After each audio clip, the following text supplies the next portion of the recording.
so scared about fuel anymore. You filled up that 5-gallon jug, right?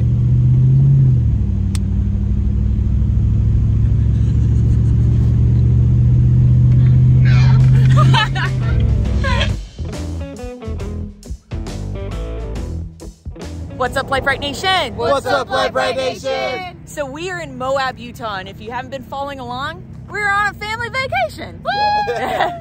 So we spent the last couple days basically wheeling and camping here in Moab. It's absolutely stunning. We're doing trails that we have never done before. We're stopped side by side, and we're stopped here, which, I mean, everywhere you stop in Moab is absolutely stunning. But we're stopped here because we're about to head into the sand flats because we're actually leaving Moab. Yeah, we were going to spend a few more days here, but I just realized what date it is, and it's right in the middle of all the color change in Colorado. All the aspens are turning yellow. Yeah, everything, so it's beautiful. So we're going to actually head into the sand flats here, go out the back, up over the mountains into Gateway. So we're going to do this like really cool scenic trail into Gateway, head Gateway towards Telluride. But before we hit Telluride, we're going to take Last Dollar Road because that's got to be insanely beautiful right now. We've never done it in the fall, yeah, and we got to show you that. If you've never been to Colorado, especially the San Juan mountain range, when the colors change, September 20th, basically, you are missing out. But don't worry, because we're about to show you just how absolutely stunning it is. But first, we got to get there. So we just learned that basically the sand flats, it's essentially pay to play. So generally, if you're coming in to wheel, like do Hell's Revenge, which is where this is located, or Fins and Things, or any of the trails that are here, camping, there is a fee. However, if you're just driving straight through like we are, we're using this road essentially to get to Gateway, there's no fee, which is what we just learned, which is pretty cool. So, tip, tip, tip, tip, top, tip, tip, top, tip, trick, tip, top, what? Top tip, top tip, top tip, whatever.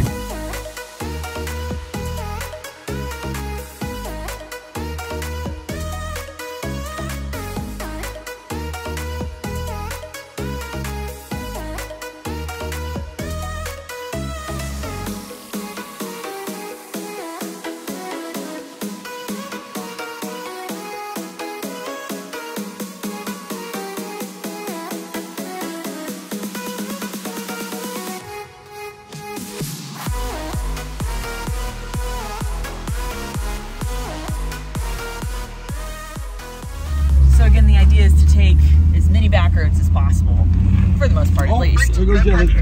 Woo! She almost fell out the window. There's cows. Here he goes. So we've taken basically a side trail that cuts us across to another fire road-ish of sorts, but we're definitely taking the adventurous route. Definitely not a difficult trail at all, as long as the weather is nice. So Kevin and I did attempt this once upon a time when it was snowing, quite a bit harder. Also same thing when it rains, because this one's pretty rutted out, so there's a few of the climbs that can be a little bit difficult. Also definitely not a way to go if you have an RV. An off-roading trail though can probably be pretty fine, but it is very pretty.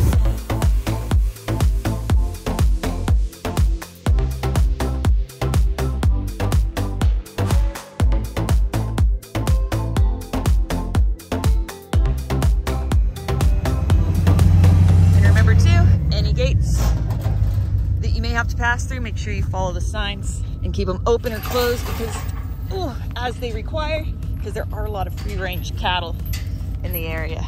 Except maybe close it when you're on the actual right side that you need to be on. Shut myself on the wrong side.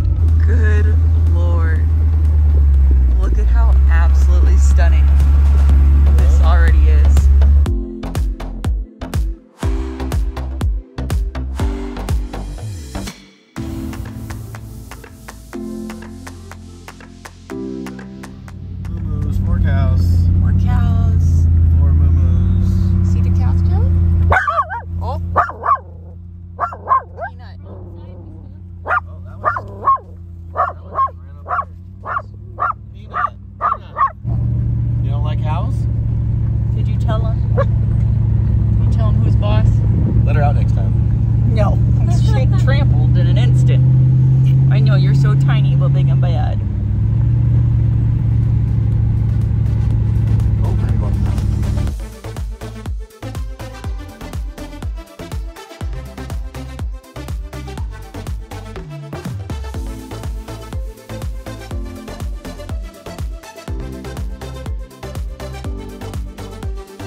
probably just another like 10 miles down this dirt road. But I just saw this road here. It heads like down through the mountains to another trail. I don't know. It's a lot longer and it looks way cool at some points. But yeah, I don't know where it takes. It just takes us down off in the mountains. Send it! All right. Well, now I'm not so scared about fuel anymore. You filled up that 5-gallon jug, right?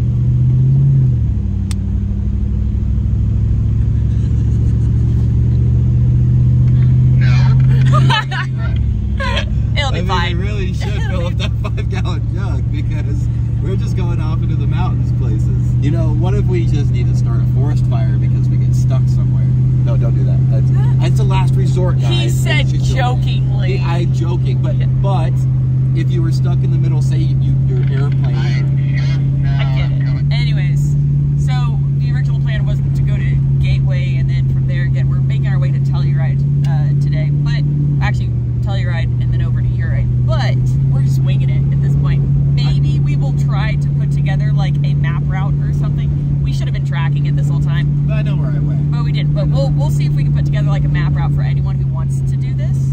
But yeah, we're sending it. We're going to see where the dirt roads take us. I'm just following the dirt roads the most into the middle of nowhere mountains that I can find to stay off the highways as much as possible. Stay off pavement. Even though all the highways in Colorado take you through like the most beautiful stuff anyway.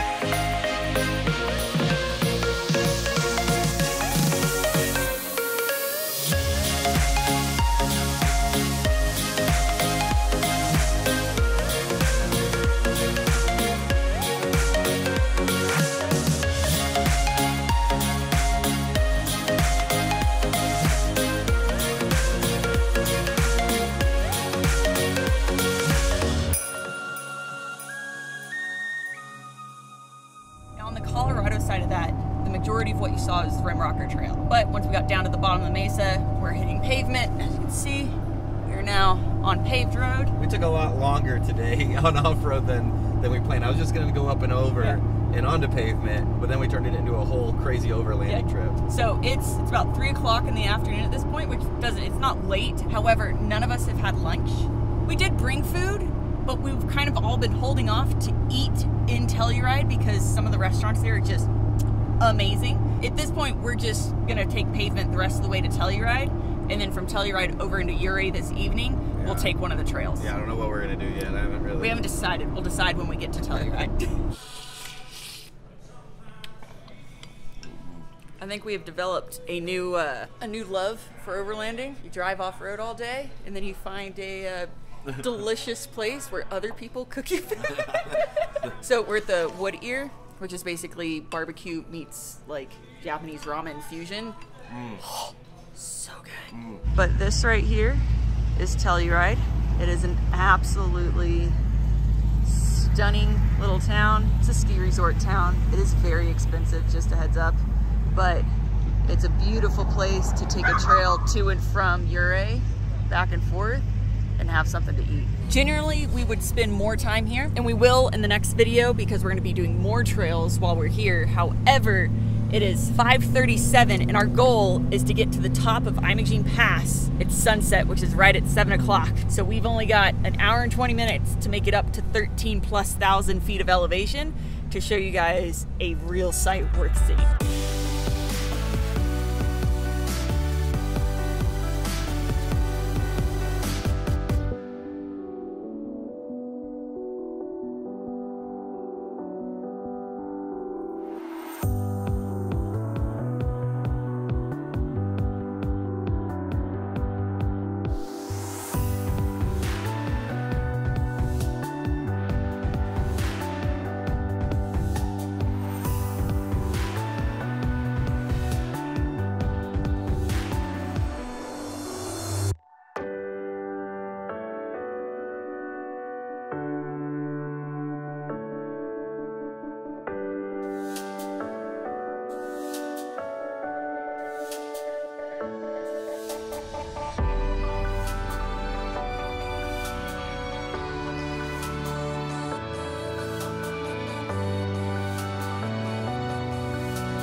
right, you guys, that's all we got. Holy crap, what a day.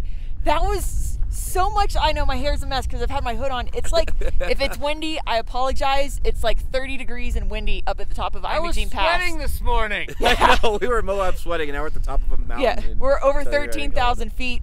It gets pretty chilly, but we still have to find a campsite. We're somewhere between here and Ouray. We're going down the backside of Imogene now.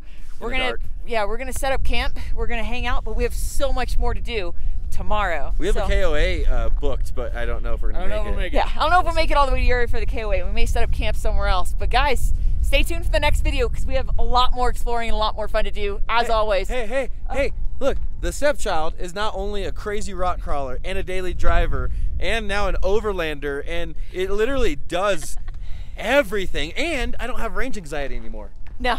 Like, we've been fine. We've here too. Well, yeah. We know she'd do well. We knew she'd do well fuel-wise. She needs a little more. Those roads beat her up pretty bad. Yeah, we got some things to do. Yeah. Anyways, guys, as always, thank you so much for watching. Please don't forget to like, subscribe, and share. Remember, you can find all your Lite Brite Nation merch and decals at litebritstudios.com. As always, we love you, and we'll see you next time. Bye! Bye, guys.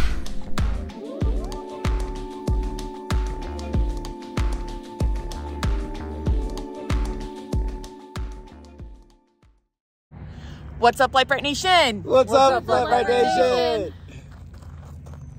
You want to try that one more time? Yeah, I didn't.